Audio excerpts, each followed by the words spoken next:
Felicitous greetings, fellow fanatics. Welcome back, one and all. I'm Adam the Fanatic, and today we're taking a look at Mega Man X5, a classic run-and-gun platform for the PlayStation 1 by Capcom. Without any further ado, let's dive in. First released in November of 2000 in Japan as Rockman X5 and hitting American shores as Mega Man X5 in January of 2001, X5 was built heavily upon the framework of X4, and this was certainly nothing new to fans of the series. After all 6 NES games shared a single engine, so it's a little surprised that Capcom would take the same approach with X5. However, unlike X4, which was pretty much just the same song and dance with better graphics, X5 did try to mix up the formula a fair bit. Don't get me wrong, it still feels like Mega Man X, but it's clear the team wanted to experiment more than they had in the past. The first and perhaps biggest difference that you'll notice is that you have 16 hours to beat the game. Mind you, these are not real-time hours, but instead, every time you play a level, an hour will pass by. A massive space colony is hurtling towards Earth, and it's up to you to gather parts to repair the Enigma, a powerful laser cannon which has the potential to destroy the space station before it enters the atmosphere. Much like Mega Man 7, 8, and the Game Boy titles, they decided to divide the bosses into 2 sets. The first 4 enemies are all guarding parts for the Enigma. While you are encouraged to deal with them and collect those parts before anything else, you can ignore this and go for the others if you so choose. As a backup plan, the Maverick Hunters also have a space shuttle that can be kamikazed into the station, but since it has to be manually piloted until the last moment, this is saved as a last resort. Yeah, you already know it's going to happen. Well, probably going to happen. There actually is a minute chance that the Enigma can actually work even without upgrades.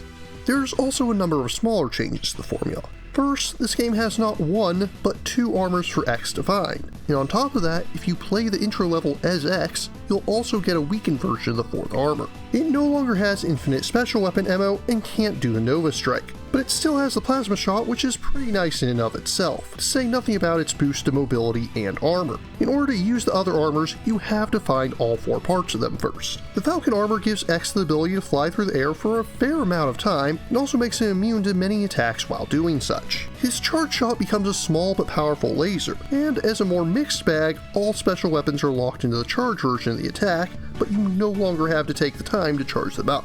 In all, it's a pretty decent armor, though I do prefer the full version of the X4 armor over it. Then we have the Gaia armor, which is disappointing to say the least. You need the Falcon armor to find all the parts of it, which isn't terrible in and of itself, but with all the added effort, you'd think it'd be something amazing. Let's start with the good. Spikes can no longer hurt you, you can walk freely over them. And the Giga Crush is replaced with a short-range energy burst that deals a huge chunk of damage to anything it hits, even bosses. But that's where the good ends. The Gaia Armor's Buster is nerfed to an abysmal range. If I want to play as a close-range character, I'll just play as Zero. But even more importantly than that, the dash is also severely nerfed, making X, who is typically very agile, feel slow and clunky instead. I'm having Sonic Labyrinth flashbacks here. That being said, it's easy enough to ignore it and use one of the other 2 armors instead. The other major change is the part system. If your hunter rank is high enough, then after defeating a boss, you not only get their special weapon, but also have the choice to make one of 2 parts. Sorta. You don't actually know what the parts are unless you use a guide, but as a rule of thumb, the parts that come with HP up are better for X, while the ones that come with energy up are better for Zero. These do a number of different things, such as allowing Zero to destroy incoming bullets with his saber, letting X fire every buster as a charge shot, or letting either of them use recovery pickups more efficiently. That does bring us to X and Zero themselves, and the differences between them are much like what you'd expect after playing X4. X is a lot easier for newcomers with his longer range, while Zero allows you to play much more aggressively by getting in close to your foes. You can now switch your character between stages, but the game definitely discourages this. Whenever you get a heart tank, it only gives the HP boost to the character that picks it up. Likewise, whenever you get an HP or energy boost from beating a boss, you likewise only get it for one character. There's also the intro stage, which, as aforementioned, gives X his 4th armor if you play it as him. Zero, on the other hand, gets his Z-Buster, which, let's be honest, is pretty worthless. It's slow, doesn't do much damage, and even if you're doing a pure Zero run, you're probably not going to use it anyways. Oh, also, you can duck now. You'll use it at a couple points in the game, but honestly it feels like a needless addition. On to presentation. Being made in X4's engine, it has the same wonderfully smooth animation that the previous game has. It doesn't look as good as Mega Man 8, but it's still quite nice. If you enjoyed the anime-style cutscenes in 8 and X4, then you will be disappointed to know that this was a lower-budget title that didn't have any such cutscenes. You do have an intro sequence, but it's more of a PowerPoint with some special effects. It's not fully animated, even if they do a pretty good job with what they have. And it should also be noted that X5 was originally intended to be the last game in the X sub-series, and because of this, they include a number of callbacks to earlier games. Tri-Thunder is basically an upgraded version of the Elect Beam, Tidal Whale's stage theme is a remix of Crushed Crawfish, things like that, which you'll definitely appreciate more if you played the rest of the mainline games leading up to it. Finally, I'm not really sure where else to put this, but I should also mention that the original English release of the game and the X Collection version for GameCube and PS2 use names for the Mavericks which were all puns based off of Guns N' Roses band members. This was not a thing in the original Japanese, and while the translation is mostly untouched, the Legacy Collection version of the game has restored their names.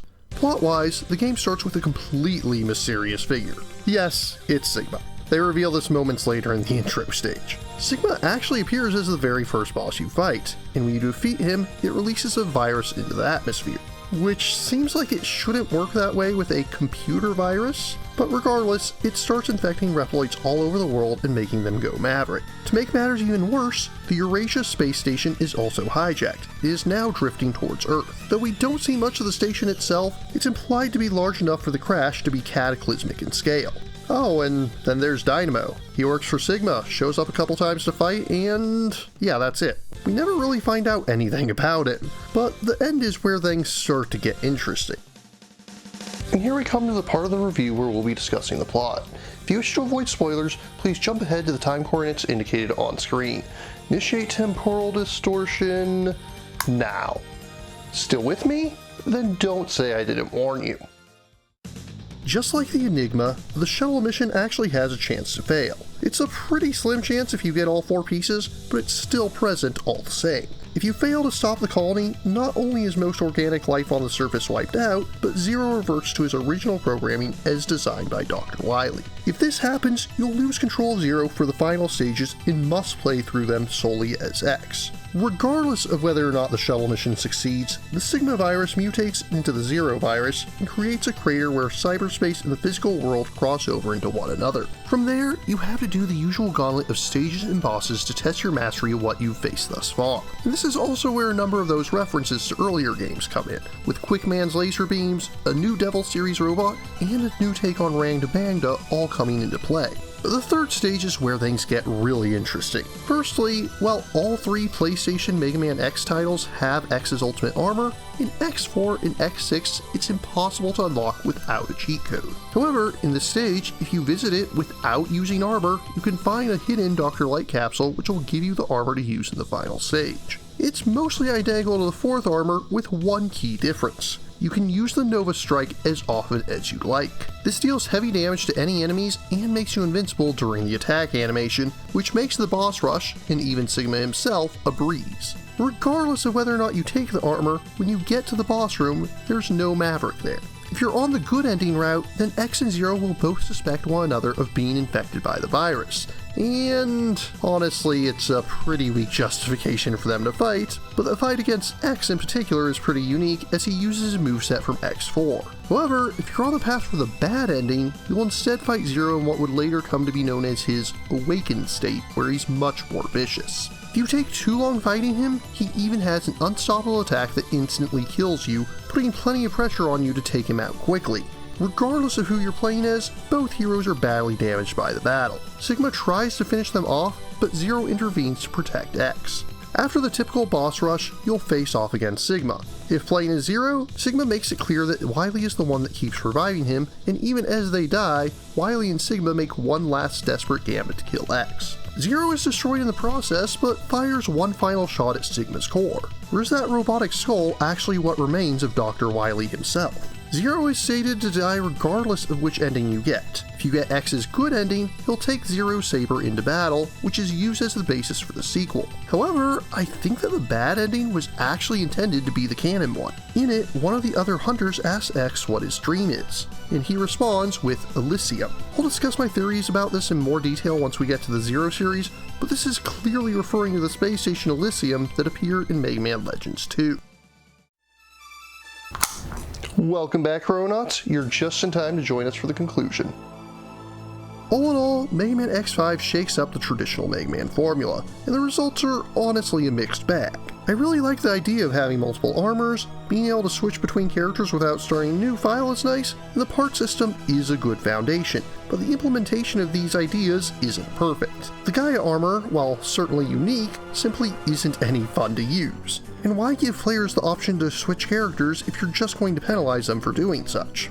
Many people also complain about the countdown, but honestly I never minded that. Once you reach the endgame, you can still go back and collect the items you missed before that point. Story-wise, I felt like it was a good conclusion of the series, even if they did go on to make a sequel anyways shortly thereafter. Of course, there's no deep plot here, but it tied things up pretty nicely and left connections for the then recent Legends 2 and the then upcoming Zero sub-series. The bosses and stages are still fun to overcome, but the special weapons have some pretty decent options, and it still plays like what I expect a Mega Man X title to play like.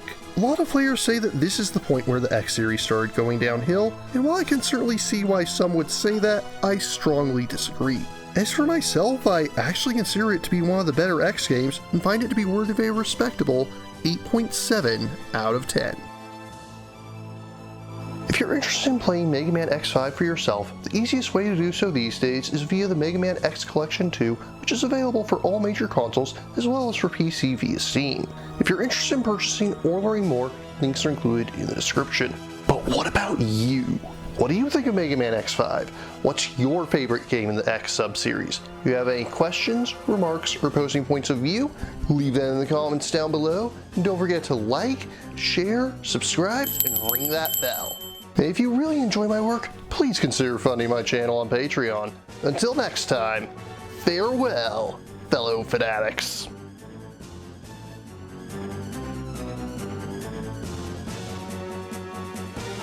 Thank you again for watching. I have plenty more to share with you if you're interested. You can click up here above my head to subscribe to my channel. You can click over here on my monitor to see the most recent video that I worked on.